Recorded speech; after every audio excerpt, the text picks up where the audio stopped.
یہاں آئے، اب اس کا مرا ہوا منہ بھی ہم دیکھنا گوارا نہیں کریں گے، باپ نے کہہ دیا۔ اب وہ آپ کے گاؤں میں آئی، آپ کے گاؤں کا کوئی بڈھا آدمی تیار ہو جاتا، چلو وہ باپ نہیں ہے تو ہم باپ بن جاتے ہیں بیٹا تمہارے۔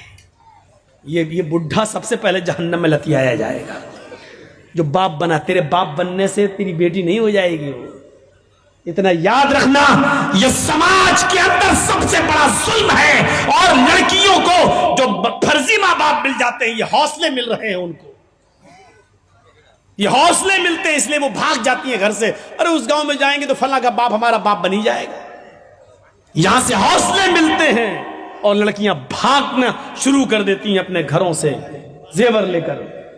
اللہ ان بڈھوں کو عقل سلیم عطا فرمائے جو باپ بن جاتے ہیں۔ سن لیجئے، تمہارے باپ بننے سے وہ باپ نہیں مانی، تم باپ نہیں مانے جاؤ گے، وہ تمہاری بیٹیاں نہیں ہوں گی۔ ما ہن امہاتہم ان امہاتہم الا اللہ ولدناہم، تمہاری مائیں تو وہی ہوں گی جنہوں نے تمہیں اپنے پیٹ سے پیدا کیا ہے۔ تمہاری بیٹیاں وہی کہلائیں گی جو تمہارے نطفے سے پیدا ہوئی ہیں۔ ہاں یاد رکھنا، کسی غیر کی بیٹی جو بھاگ کر آئی ہے وہ تمہاری بیٹی کہلانے سے بیٹی نہیں ہو جائے گی۔ یہ بیٹی بن جانے کے باوجود، اور آپ کا اس کو بیٹی بنا لینے کے باوجود بھی، اگر کبھی وہ آپ کے ساتھ حج کرنے جانا چاہے تو وہ آپ کے ساتھ حج کرنے نہیں جا سکتی ہے۔ بیٹی اور باپ کا رشتہ کہاں ہے؟ اسلام آج منہ بولی بیٹی کو اپنے منہ بولے باپ کے ساتھ حج کرنے کی اجازت نہیں دیتا ہے، اس سے بھی اس کو پردہ کرنا پڑے گا۔ منہ بولا بھائی نہیں مانا جائے گا، وہ اپنے منہ بولے بھائی کے ساتھ حج کرنے نہیں جا سکتی ہے، اس سے بھی اس کو پردہ کرنا پڑے گا۔ یہ تو بہت دور کی بات ہے، تم اپنی بیوی کے ساتھ کھانا کھا رہے ہو اور بیوی کی بہن آ جائے، یعنی تمہاری سالی آ جائے اور گھر میں گھس جائے، تمہاری بیوی اپنی بہن کو بلا رہی ہے کہ ادھر آؤ تم بھی کھانا کھا لو۔ یاد رکھنا، اپنی بیوی کی موجودگی میں بھی تم اپنی سالی کے ساتھ کھانا نہیں کھا سکتے ہو۔ اپنی بیوی کی پرمیشن کے باوجود اپنی سالی کو موٹر سائیکل پہ بٹھا کر بازار نہیں لے جا سکتے ہو، اس کو اس کی سسرال چھوڑنے نہیں جا سکتے ہو، اس کو اسکول چھوڑنے نہیں جا سکتے ہو۔ اگر سسر نے بھی اجازت دے دی کہ میرے داماد جی اپنی سالی کو ذرا اسکول چھوڑاؤ، وہ کالج میں پڑھنے یا پڑھانے جاتی ہے، بیوی کی اجازت کے باوجود، سسر کی اجازت کے باوجود بھی آپ نہیں جا سکتے ہیں، اور ان کی اجازت کے باوجود آپ ایسا کر رہے ہیں تب بھی حرام ہے، حرام ہے، حرام ہے، ناجائز ہے، ناجائز ہے، ناجائز ہے۔ پردہ رہے گا، سالی کو بھی پردہ کرنا پڑے گا اپنے بہنوئی سے۔ یہاں تو سالیاں سب سے زیادہ بہنوئیوں سے مذاق کرتی ہیں، وہ جوتا کون چھپاتا ہے؟ یہ رسم کہاں سے نکلی ہے؟ بات تھوڑی سی گھوم گئی اور ادھر نکل گئی، تو میں کہنا یہ چاہ رہا تھا میرے بھائیوں، ایک طرف یہ چیز ہے کہ شودر کی بیٹی اگر برہمن کو پسند آ جائے تو شودر کو دینا پڑے گی، لیکن برہمن کو شودر کی بیٹی پسند آ جائے تو، اور شودر کو پسند آ جائے تو راجا کو چاہیے کہ اس کی آنکھ پھوڑ دے۔ یہ ظلم، یہ ستم دیکھیے، یہ ظلم اور یہ ستم۔ آسانیاں پیدا کرو نکاح کے اندر، تاکہ لوگ جن کے گھروں میں بیٹیاں بیٹھی ہوئی ہیں ان کے نکاح ہو جائیں۔ آج ایک موٹر سائیکل نہیں ہے دینے کے لیے، اس لیے اس کی عمر بڑھتی جا رہی ہے۔ اس لڑکی کی عمر اتنی بڑھ رہی ہے کہ اس کی دوسری بیٹی بھی شادی کے لائق ہو گئی ہے، لیکن ابھی بڑی بیٹی کا نکاح نہیں ہوا ہے، تب تک دوسری بیٹی جوان ہو گئی ہے، اس کو بھی ایک موٹر سائیکل چاہیے داماد کو دینے کی۔ کیا سماج اس کا ذمہ دار نہیں ہے؟ ہر گاؤں میں ایک مدرسہ چلا لیتے ہو، ہر گاؤں میں مسجدیں بنا لیتے ہو، اس کی کمیٹیاں بن جاتی ہیں، کیا گاؤں میں ایسی جوان بیٹیاں نہیں بیٹھی ہوئی ہیں جن کی عمریں بڑھتی جا رہی ہیں اور جہیز نہ ہونے کی وجہ سے میرے پیارے ساتھیوں ان کے نکاح نہیں ہو رہے ہیں؟ سماج یہاں کہاں چلا جاتا ہے؟ یہاں سماج کیوں سوتا ہے؟ ان غریب لڑکیوں کی شادی کا انتظام سماج کے پاس کیوں نہیں ہے؟ ان کا گھر بسانے کا انتظام کیوں نہیں ہے؟ کیا اللہ کے نبی جناب محمد رسول اللہ صلی اللہ علیہ وسلم ساموہک وواہ کا پرچلن کیا نہیں چلایا کرتے تھے؟ یہ تنظیم نہیں چلاتے تھے؟ میرے بھائیو، اللہ کے نبی جس کو جہاں بھیجتے تھے اور کہتے تھے کہ فلاں گھر والوں سے کہنا کہ اللہ کے نبی نے مجھے بھیجا ہے اور آپ کے گھر میں ایک بیٹی ہے، وہ مجھ سے شادی کرانا چاہتے ہیں، آپ ان کی شادی کر دیجئے۔ آپ نے جلیبیب کا واقعہ سنا ہوگا۔ جلیبیب جو شکل و صورت میں بہت زیادہ کالے کلوٹے تھے، وہ جلیبیب جن کی شکل و صورت جو لڑکی دیکھتی نکاح کا پیغام ٹھکرا دیتی اور نکاح کرنے سے منع کر دیتی۔ اللہ کے نبی نے ایک مرتبہ جلیبیب سے کہا، جلیبیب کیا بات ہے، تمہاری عمر بڑھتی جا رہی ہے اور تم نکاح نہیں کر رہے ہو؟ جلیبیب نے اپنی بات بتائی کہ اللہ کے رسول ایسا ایسا معاملہ ہے، میں جس گھر میں پیغام بھیجتا ہوں جب لڑکی میری شکل دیکھتی ہے تو نکاح کا انکار کر دیتی ہے۔ آپ نے کہا جاؤ فلاں فلاں مدینے کے فلاں فلاں گھر میں جاؤ، وہاں ایک بہت ہی خوبصورت ایک صحابی کی بیٹی رہتی ہے، اس صحابی سے کہنا کہ مجھے اللہ کے رسول نے بھیجا ہے اور میرا یہ لیٹر، میرا یہ خط اس کو دے دینا، میں اس میں تمہارے نکاح کی بات لکھ رہا ہوں۔ جلیبیب اللہ کے نبی صلی اللہ علیہ وسلم کا لکھوایا ہوا خط جلیبیب لے کر جاتے ہیں اور مدینے کے اس گھر میں پہنچتے ہیں جس گھر کے اندر ایک لڑکی ہے اور وہ بھی بہت خوبصورت انصاری بیٹی۔ جلیبیب نے اس کے گھر کا دروازہ کھٹکھٹایا، لڑکی کا باپ باہر نکلا، دروازہ کھولا، اس نے کہا ہاں بولو جلیبیب کیسے آنا ہوا؟ جلیبیب نے کہا السلام علیکم۔ صحابی نے کہا وعلیکم السلام۔ آنا کیسے ہوا؟ یہ لیٹر دیا جناب محمد رسول اللہ نے۔ صحابی نے جب وہ لیٹر پڑھا تو اس میں لکھا ہوا ہے حاضی رسالت من جانب محمد رسول اللہ صلی اللہ علیہ وسلم، یہ خط محمد رسول اللہ کی طرف سے دیا جا رہا ہے۔ آپ نے اس صحابی کا نام لکھ کر کہا تمہارے گھر میں ایک بیٹی ہے، میں جانتا ہوں کہ وہ بیٹی بھی بالغ ہو چکی ہے اور تم کہیں نہ کہیں اس کا نکاح کرنے والے ہو، میری نظر میں جلیبیب بہت نیک لڑکا ہے، لہٰذا اپنی بیٹی کا نکاح جلیبیب سے کر دو، اور یہ میں تمہیں مشورہ نہیں دے رہا ہوں بلکہ یہ میرا حکم ہے کہ تم اپنی بیٹی کا نکاح جلیبیب سے کر دو۔ جلیبیب کا چہرہ دیکھتا وہ صحابی، کہتا یہ کیسے ہو سکتا ہے، بیٹی میری ہے اور جلیبیب کی شکل و صورت اتنی بھیانک، اتنی کالی شکل و صورت ایسی، کہتا ہرگز نہیں، میں اپنی بیٹی کا ہاتھ تمہیں کیسے دے دوں؟ جلیبیب کہتے ہیں میں کہاں کہہ رہا ہوں، مجھے تو اللہ کے رسول نے یہ لیٹر دے کر بھیجا ہے۔ اندر سے جب لڑکی جلیبیب کی اور اپنے باپ کی بحث سنتی ہے تو تھوڑا سا باہر نکل کے آتی ہے اور کہتی ہے ابو جان کیا بات ہے؟ کہا بیٹی یہ اللہ کے نبی نے لیٹر دیا ہے۔ بیٹی نے جب وہ لیٹر پڑھا تو لیٹر پڑھنے کے بعد کہتی ہے ابو جان اس سے تو میں بھی نکاح نہیں کرنا چاہتی، لیکن لیٹر میں تو لکھا ہوا ہے کہ یہ میرا حکم ہے، مشورہ نہیں۔ اللہ کے رسول کا حکم اگر ہم نے نہیں مانا تو ہماری آخرت بھی برباد ہو جائے گی اور دنیا بھی برباد۔ نبی اکرم کا فیصلہ ہمیں ہر حال میں ماننا ہے۔ میں بھی نہیں چاہتی ہوں کہ اس آدمی سے نکاح کروں، لیکن محمد رسول اللہ کا فرمان ہے، اس لیے آمنا و صدقنا، ہمیں ماننا پڑے گا۔ اللہ کے نبی نے کہا ہوتا مشورہ ہے تو میں نہیں بھی مانتی، لیکن یہ تو حکم ہے، مشورہ نہیں، اس لیے ماننا پڑے گا۔ باپ نے کہا بیٹی کیا بات کرتی ہو، ذرا اس کی شکل تو دیکھو، اس کا چہرہ تو دیکھو، اس آنے والے کو تو دیکھو، اس کی شکل کی طرف تو جاؤ۔ بیٹی جو جواب دیتی ہے اس کو اردو کے ایک شاعر نے یوں نقل کیا ہے کہ بیٹی بولتی ہے نہیں نہیں۔ کہا ابو نے بیٹی اس آنے والے کی طرف دیکھ، بیٹی کہتی ہے نہ آنے والے کو دیکھ، نہ جانے والے کو دیکھ، نہ آنے والے کو دیکھ، نہ جانے والے کو دیکھ، دیکھنا ہی ہے تو خط کے بھیجنے والے کو دیکھ۔ باپ نے کہا بیٹی مانا، تیری بات صحیح ہے، لیکن ذرا اس کی شکل و صورت تو دیکھو، بیٹی تو کیسے اس کے ساتھ رہے گی؟ بیٹی کہتی ہے مانا کی شکل ہے اس کی بدصورت، مانا کی شکل ہے اس کی بدصورت اور جسم ہے اس کا ماند، مانا کی شکل ہے اس کی بدصورت اور جسم ہے اس کا ماند، مگر خط کا بھیجنے والا تو ہے 14ویں کا چاند۔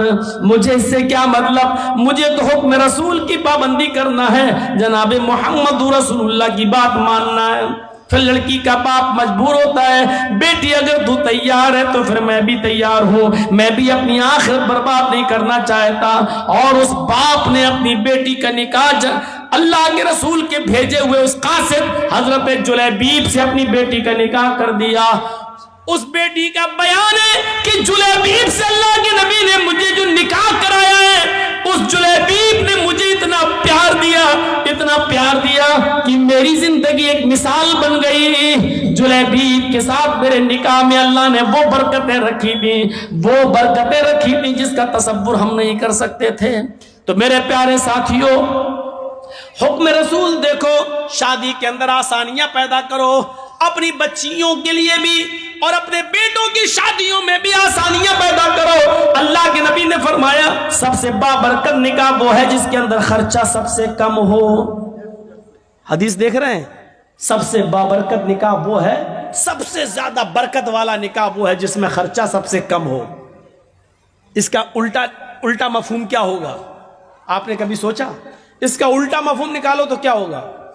سب سے زیادہ برکت والی شادی وہ ہے جس میں خرچہ سب سے کم ہو۔ تو اس کا مطلب کیا ہوا؟ جس شادی میں خرچہ جتنا زیادہ ہوگا اس شادی میں برکت اتنی ہی کم ہوگی۔ آج دیکھ لو، بڑے بڑے خرچ کرنے والے اور بڑے بڑے میرج ہال بک کرنے والے، لاکھوں روپے کا ڈیکوریشن کرانے والے، بڑے بڑے میرج ہال بک کرا کے اپنی بیٹیوں کی شادی کرنے اور بیٹوں کی شادی کرانے والوں کو آپ دیکھو گے شادیاں زیادہ دن ٹکتی نہیں ہیں، فوراً 1-2 سال کے بعد طلاقوں کی نوبتیں آ جاتی ہیں۔ کیوں؟ برکت کیوں نہیں ہو رہی ہے؟ وہ نکاح کا تصور ہی ختم ہو گیا ہے۔ اللہ کے نبی کے زمانے کا نکاح دیکھیے آپ، آپ تصور کریں گے ایسا نکاح؟ ایک عورت آئی اور اللہ کے نبی کے پاس آ کر بیٹھ گئی، اس کے نہ باپ تھے نہ بھائی تھا، کوئی نہیں تھا، چچا کوئی نہیں تھا۔ اب وہ چاہتی تھی کہ میں اللہ کے رسول کی بیوی بن جاؤں، میرا نکاح اللہ کے رسول کے ساتھ ہو جائے۔ وہ آئی، اللہ کے رسول چند صحابہ کے ساتھ بیٹھے ہوئے تھے، تصور کیجئے آپ، دیکھیے ادھر، اللہ کے نبی کے پاس آئی اور بیٹھ گئی۔ اللہ کے نبی نے کہا کیوں، تم کیسے آئی ہو؟ تو کہتی ہے انی احب لک، اے اللہ کے رسول میں اپنے آپ کو ہبہ کر رہی ہوں، یعنی میں آپ کے ساتھ نکاح کرنا چاہتی ہوں۔ اللہ کے نبی خاموش رہے۔ اس نے دوبارہ کہا، آپ پھر خاموش رہے۔ اس نے تیسری بار کہا اللہ کے رسول میں آپ سے شادی کے لیے آئی ہوں، نکاح کرنا چاہتی ہوں۔ تو صحابی بیٹھے ہوئے تھے بغل میں، کہتے ہیں اللہ کے رسول یہ عورت 3 بار کہہ چکی میں آپ سے نکاح کرنا چاہتی ہوں، آپ کچھ بول ہی نہیں رہے۔ ارے کرنا ہو تو کریے، نہیں کرنا ہو تو جواب دے دیجئے۔ آپ نے کہا کہ نہیں میں تو نہیں کر سکتا، میری کافی ہے، اب مجھے ضرورت نہیں ہے کسی اور بیوی کی، اب میں شادی نہیں کر سکتا۔ تو جھٹ سے وہ صحابی جو بیٹھے تھے کہنے لگے اللہ کے رسول آپ کو ضرورت نہیں ہے لیکن مجھے تو ضرورت ہے، اگر آپ نہیں کر سکتے تو میرے ساتھ کر دیجئے۔ وہیں بیٹھے، تصور دیکھیے، پہلے وہ آپ سے کرنا چاہتی، آپ نہیں میں تو نہیں کر سکتا، تو پھر میرے ساتھ کرا دیجئے۔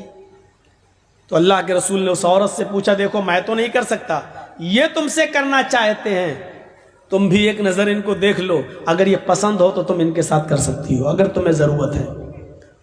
تو وہ کیا کہتی ہے، آئی تو تھی آپ کے لیے، لیکن اگر آپ نہیں کر رہے ہیں تو کوئی بات نہیں، زبردستی تھوڑی ہوتی ہے شادی، اگر آپ نہیں کر رہے ہیں تو کوئی بات نہیں، مجھے تو گھر بسانا ہے، اس کے ساتھ ہی میں کر لوں، آپ کر سکتے ہیں اس کے ساتھ میرا نکاح۔ اللہ کے رسول نے کہا یہ عورت تیار ہو گئی اس کے ساتھ شادی کرنے کے لیے، تو آپ نے اس عورت سے نہیں پوچھا تیرے باپ ہیں کہ نہیں، لڑکے کو کیا دیں گے، کپڑا کتنا دیں گے، سونا کتنا ملے گا، ساڑی کتنی ملے گی، چادر کتنی ملے گی. آپ نے یہ سوال لڑکی سے نہیں کیا، عورت سے نہیں کیا. عقل مند لوگوں سنو سنو، اللہ کے رسول نے فوراً اس صحابی کی طرف دیکھا اور کہا سنو، وہ تیار ہے تم سے شادی کرنے کے لیے، لیکن تم بتاؤ کہ تم اپنی بیوی کو کیا دو گے، تمہارے پاس مہر دینے کو کیا ہے. سب سے پہلا سوال صحابی سے. وہ تیار ہے لیکن نکاح بغیر مہر کے نہیں، پہلے یہ بتاؤ کہ تم اپنی بیوی کو مہر کیا دو گے. تو مہر کا نام سنا تو فوراً کہنے لگا ما عندی شیئن، جب کچھ ہے ہی نہیں تو دوں گا کیا. کیا یہ تصور کر سکتے ہیں آپ شادی کا؟ اس کے پاس کچھ نہیں اور شادی کرنا چاہ رہے ہیں. کیا ہمارے پاس ہے؟ ہم لوگ کیا کہتے ہیں، پہلے اپنے پیروں پہ کھڑے ہو جاؤ پھر شادی کریں گے، پہلے گھر تو بنوا لو، پہلے کاروبار تو کر لو، پہلے کوئی بزنس تو کر لو، پہلے نوکری تو بعد میں شادی کریں گے، آ گئی تو کھلائیں گے کیا. اللہ کے رسول نے اس صحابی سے پوچھا کہ تم مہر کیا دو گے؟ کہنے لگے کچھ نہیں ہے میرے پاس. اللہ کے نبی نے فرمایا جاؤ اپنے گھر میں تلاش کرو، شاید کوئی چیز مل جائے مہر دینے کے لیے. کہا ہاں ٹھیک ہے جا رہا ہوں. گیا گھر، اپنی ماں سے، اپنی بہن سے اور جو گھر میں ہوتے ان سے پوچھا کہ کچھ ہے، سب نے جواب دیا کچھ نہیں ہے. کہا کیوں؟ کہ شادی کرنا چاہتا ہوں، مہر دینے کے لیے کچھ نہیں ہے، گھر میں بہت کچھ ڈھونڈا چاہتا کچھ نہیں ملا. آیا کہا اللہ کے نبی صلی اللہ علیہ وسلم گھر میں نے بہت کچھ ڈھونڈا کچھ ملا ہی نہیں، ہے ہی نہیں، میں کیا دوں گا، ہے ہی نہیں میرے پاس مہر دینے کو. اللہ کے نبی صلی اللہ علیہ وسلم نے پھر اس کو دوبارہ بھیجا. حدیث کے الفاظ دیکھیے، آپ نے کہا التمس خاتما من الحدید، لوہے کی انگوٹھی ہی مل جائے تو وہی لے آؤ، سونے کی نہیں، چاندی کی نہیں، لوہے کی انگوٹھی. آج 2 روپے میں ہمارے میلے میں مل جائے گی. لوہے کی انگوٹھی مل جائے تو وہی لے آؤ، جاؤ. وہ صحابی پھر دوبارہ اپنے گھر گئے، بہنوں سے پوچھا، بھائیوں سے پوچھا، ماں سے پوچھا، سب نے جواب دیا ہے ہی نہیں. لوہے کی انگوٹھی بھی نہیں ملی. یعنی 5 روپے اس زمانے میں، 5 روپے اس زمانے میں تو کچھ اور، اتنا بھی نہیں تھا ان کے پاس کہ وہ لوہے کی انگوٹھی خرید سکے. آتے ہیں اور کہتے ہیں ما وجدت خاتما من الحدید، اے اللہ کے رسول مجھے لوہے کی انگوٹھی بھی نہیں ملی اور اتنا ہے نہیں میرے پاس کہ لوہے کی انگوٹھی خرید سکوں. نہیں ہے. مایوس ہو گئے. اللہ کے نبی نے کہا تعجب ہے، تمہارے گھر میں کچھ نہیں ہے اور چلے نکاح کرنا، لوہے کی انگوٹھی بھی نہیں ہے، پھر مہر کیا دو؟ کہتا ایک چیز ہے، یاد آیا. اب دیکھیے یاد بھی آئی تو کیا چیز یاد آئی، آپ کو بھی ہنسی آئے گی. کہا کیا ہے؟ بولو بولو جلدی بولو کیا ہے؟ کہتا عندی ازارن، ایک لنگی ہے میرے پاس، تہبند لنگی. اللہ کے نبی نے کہا اچھا جاؤ اسی کو لے آؤ. تو کہا اللہ کے رسول کیوں؟ ارے وہی تم اپنی ہونے والی بیوی کو مہر میں دے دو لنگی. کہا اللہ کے رسول اس کو دے دوں گا تو باندھوں گا کیا میں؟ وہی تو پہن کے سوتا ہوں میں، وہی تو گھر میں رہتا ہوں تو وہی تو پہنتا ہوں میں. تو اللہ کے رسول نے کہا وہ پرانی لنگی ہے کہ ہاں. تو کہا وہ بھی تو نہیں دے سکتا ہے؟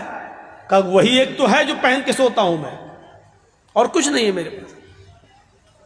تو کہا وہ بھی نہیں دے سکتا؟ کہا ہاں آدھی دے دوں گا، اس کو پھاڑ دیتا ہوں، آدھی دے دیتا ہوں. تو اللہ کے رسول نے کہا پھر آدھی اس کے کس کام کی ہے؟ جب تو لنگی کو آدھا کر دے گا، 2 ٹکڑوں میں بانٹ دے گا اور آدھا اس کو دے گا تو آدھے اس کی کوئی کام کی نہیں رہے گی، اور پھر آدھی تیرے پاس رہے گی وہ بھی کسی کام کی نہیں رہے گی، پھر تو باندھ بھی نہیں پائے گا. ارے دینا تو پوری دے. اس نے کہا اللہ کے رسول آدھی میرے پہننے کے کام نہیں آئے گی لیکن بچھا کے بیٹھنے کے کام تو آ جائے گی. نہیں پوری تو نہیں دوں گا، چاہے نکاح ہو یا نہ ہو میرا، پوری نہیں دے سکتا. اوف، اتنا بھی نہیں. اور نکاح تصور کیجئے آپ، ہمارے زمانے میں ہو سکتا ہے کچھ نہ ہو نکاح؟ بنتے ہیں ہم اپنے آپ کو اہل حدیث، بنتے ہم اپنے آپ کو مسلمان، بنتے ہم اپنے آپ کو محمد رسول اللہ کے ماننے والے. اور محمد رسول اللہ کی یہ شادی جو آپ کروا رہے ہیں ایک صحابی کے ساتھ، تصور کیجئے ہمارے سماج میں نہیں ہے۔ کہا اللہ کے رسول ایک لنگی ہے آدھی دے سکتا ہوں، آپ نے کہا آدھی نہ تیرے کام کی نہ اس کے کام کی، بولا پوری نہیں دے سکتا۔ مایوس ہو گیا، بیٹھ گیا، جانے لگا۔ آپ نے کہا کہاں جا رہے ہو؟ جا رہا ہوں کھیتی کروں گا، کچھ باڑی کروں گا، کھیتی باڑی کروں گا، جا رہا ہوں، ہل چلاؤں گا، کھیت جوتوں گا، کام کروں گا، محنت کروں گا، کیا کروں گا یہاں؟ بڑے مشکل سے سوچا تھا کہ آئی ہے پریشان، اس سے شادی ہو جائے گی، جب مہر میں اٹک گیا میں تو۔ آپ نے کہا ادھر آؤ، اگر تیرے لیے محمد رسول اللہ کی شریعت نے بھی کوئی راستہ نہ نکالا تو کون راستہ نکالے گا؟ پھر تیرے لیے کون سا مذہب راستہ نکالے گا؟ پھر کون سا دین تیرے لیے راستہ نکالے گا؟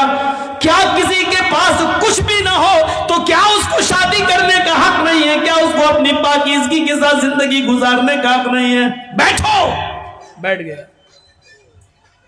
آپ نے کہا یہ بتاؤ تمہیں قرآن کتنا یاد ہے؟ اور سنو مسلمانوں، چادر نہیں ہے، لوہے کی انگوٹھی نہیں ہے، کپڑا نہیں ہے، کرتا نہیں ہے، پیجامہ نہیں ہے، پورے گھر کا سرمایہ میں ایک لنگی ہے، وہ بھی پرانی، اور وہ بھی پوری کی پوری دینے کے لیے تیار نہیں ہے۔ سونا نہیں، چاندی نہیں، کپڑا نہیں، دولت نہیں، ان سب چیزوں سے وہ دور تھا۔ لیکن جب اللہ کے نبی نے اس سے پوچھا کہ تمہیں قرآن کتنا یاد ہے بتاؤ، تو جھٹ سے بولا اے اللہ کے نبی قرآن میں ہمیں سورہ ملک یاد ہے، سورہ حشر یاد ہے، سورہ نبا یاد ہے، سورہ حاقہ یاد ہے، سورہ جمعہ یاد ہے، سورہ منافقون یاد ہے، سورہ قیامہ یاد ہے۔ آپ نے کہا کہ تمہیں اتنی صورتیں منہ زبانی یاد ہے؟ فرمایا کہا پھر بھی کہہ رہے ہو کہ میرے پاس کچھ نہیں ہے، تمہیں یہ صورتیں یاد ہیں؟ کہاں؟ کیا تم یہ صورتیں اپنی اب ہونے والی بیوی کو سکھا دو گے؟ کیا اس کو بھی یاد کرا دو گے؟ کہا ہاں، اس میں کیا بڑی بات ہے، جو ہمیں یاد ہے وہ اس کو بھی یاد کرا دوں گا۔ آپ نے فوراً اس عورت سے کہا اے اللہ کی بندی، تیرے ہونے والے شوہر کے پاس مال نہیں ہے، سونا نہیں ہے، چاندی نہیں ہے، انگوٹھی نہیں ہے، کپڑا نہیں ہے، ساڑی نہیں ہے، زیورات نہیں ہے تجھے دینے کے لیے، لیکن ہاں اس کے پاس قرآن کی صورتیں جو تجھے یاد کرا سکتا ہے۔ کیا میں انہی قرآن کی صورتوں کو مہر بنا دوں اور یہ مہر تو قبول کر لے، یہی صورتیں تیری مہر ہو جائیں؟ یعنی تیرا شوہر تجھے یہ صورتیں یاد کرا دے، تیرا پتی تجھے یہ صورتیں یاد کرا دے اور تو اسی کو اپنا مہر مان لے، کیا یہ ممکن ہے؟ کیا تو ایسا کر سکتی ہے؟ کیا مہر میں تو ان صورتوں کو لے سکتی ہے؟ چیخ پڑی اے اللہ کے نبی بس کیجئے، بس کیجئے۔ جس عورت کے نکاح میں قرآن کی صورتیں مہر بن جائیں، جس عورت کی نکاح میں قرآن کی آیتیں، قرآن کی صورتیں مہر بن جائیں، اس سے زیادہ بابرکت نکاح کس کا ہو سکتا ہے؟ اس سے زیادہ خیر و برکت والا نکاح کس کا ہو سکتا ہے؟ پھر اللہ کے نبی صلی اللہ علیہ وسلم نے کھڑے ہو کر نکاح پڑھا دیا اور اس عورت کو خود قاضی بن گئے، اور اس کے چونکہ باپ نہیں تھے، ماں نہیں تھی، چچا نہیں، بھائی نہیں، کوئی نہیں تھا، تو خود اللہ کے نبی صلی اللہ علیہ وسلم اس کے ولی و سرپرست بن گئے۔ جس کا کوئی نہ ہو تو قاضی ولی بن سکتا ہے، نکاح پڑھانے والا ولی بن سکتا ہے۔ پھر اللہ کے نبی صلی اللہ علیہ وسلم اس کے ولی بن گئے، اس کے سرپرست بن گئے، اور آپ نے اس عورت کا نکاح اسی جگہ پر کر دیا ہے۔ نہ باراتیوں کا پتہ تھا، نہ ہاتھ میں مہندی لگائی گئی ہے، نہ ہلدی ملی گئی ہے، نہ اوڑنا ملا گیا ہے، نہ لڑکی والے لڑکے دیکھنے آئے ہیں، نہ لڑکے والے لڑکی دیکھنے، نہ چوروں کا پتہ، نہ ڈاکوؤں کا پتہ، نہ جہیز کا پتہ۔ میرے پیارے ساتھیوں، اسی جگہ شادی ہوئی ہے اور اسی جگہ سے رخصتی ہو گئی ہے۔ یہ سادہ والی شادی کے چرچے 1400 سال کے بعد آج بھی ہو رہے ہیں اور قیامت تک انشاءاللہ ہوتے رہیں گے۔ تمہاری شادیاں اتنی مہنگی کہ شیطان بھی پناہ مانگے۔ بتائیے اس کے چرچے کتنے دن ہوتے ہیں؟ زیادہ سے زیادہ 1 مہینہ، 2 مہینہ، 1 سال۔ پھر طلاق کی نوبت آ جاتی ہے تو یہ ہوتا ہے کتنا خرچ کیا تھا، دیکھو آخر کیا ہوا ہے اس شادی کا حال۔ میرے بھائیوں، اتنی سنجیدگی کے ساتھ کی گئی شادی کے چرچے 1400 سال کے بعد ہو رہے ہیں اور قیامت کی صبح تک ہوتے رہیں گے، کیونکہ ہمیشہ سادگی کے چرچے ہوتے